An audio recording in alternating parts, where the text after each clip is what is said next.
Nature has given the red-eyed tree frog a number of techniques to protect itself.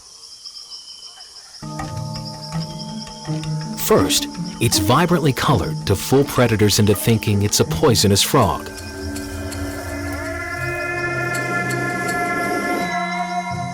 It's not highly toxic, only mimicking the markings of dangerous species like the poison dart frog. Predators that have learned to avoid the lethal frogs will also bypass an imposter. Still, this may not deter a hungry snake. If it is in danger, the tree frog changes strategy.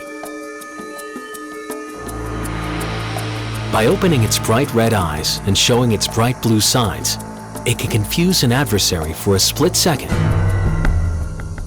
just long enough for the frog to try to flee.